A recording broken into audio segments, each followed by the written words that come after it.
প্রত্যেকের কাছে আজরাইল আসবে, কারুর বাঁচার মতো ক্ষমতা নাই। সিন্ধুকের মধ্যে পালাইলেও বাঁচতে পারবে না, এর গাছতলা বসে থাকলেও বাঁচতে পারবে না, 10 তলায় থাকলে বাঁচতে পারবি না।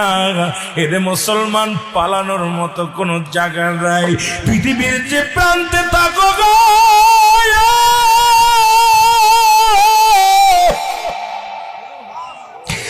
আজরাইল তোমার খুঁজে বাইর করবে, শুধু হুকুমতে দেরি।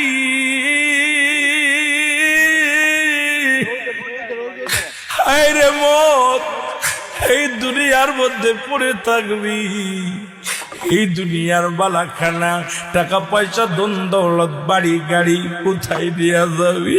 কার জন্য সুদ খাও, কার জন্য ঘুষ খাও, কার জন্য জিনাবে বিচার করো? এই দুনিয়ার জিন্দেগি রে, এই দুনিয়ার সম্পদ খাবে লোকে, তোমার দেহ খানা খাবে পৌকের বান্দা। আজকে কত না সুদ খাইলা, ঘুষ খাইলা সংসারের জন্য, মেয়েকে সুখী রাখার জন্য, বিবিকে সুখে রাখার জন্য, ভাই বন্ধুকে সুখে রাখার জন্য, কত অন্যায় পথে পা বাড়াইলা, বাঁচা সম্ভব না, বাঁচা সম্ভব না। কিয়ামতের আগে 70টা মত আলামত। কয়টা আলামত? 70টার মধ্যে অধিকাংশ হয়ে গেছে।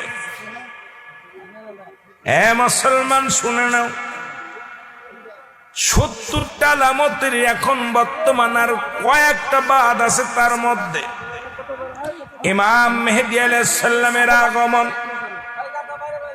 ঈসা আলাইহিস সালামের আগমন, খানে দাজ্জালের আগমন, 3টা ভূমিকম্প, একটা হলো পূর্বাঞ্চলে, একটা মধ্য অঞ্চলে, আর একটা পশ্চিম অঞ্চলে।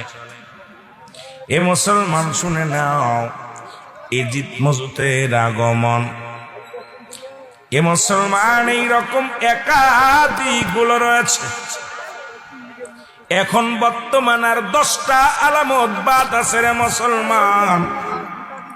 ঘাট হবে, নারী জাতি পৃথিবীর মধ্যে রাজত্ব করবে, পুরুষ জাতি যাযাবর হয়ে যাবে, মানুষে এমন অবস্থা হয়ে যাবে, মানুষের কুকুরের খাসলাত হয়ে যাবে।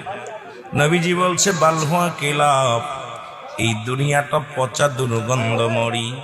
মানুষের চরিত্র হবে কুকুরের চরিত্র। কুকুর যেমন মরি পাইলে খুশি হয়, সে জামানার মানুষ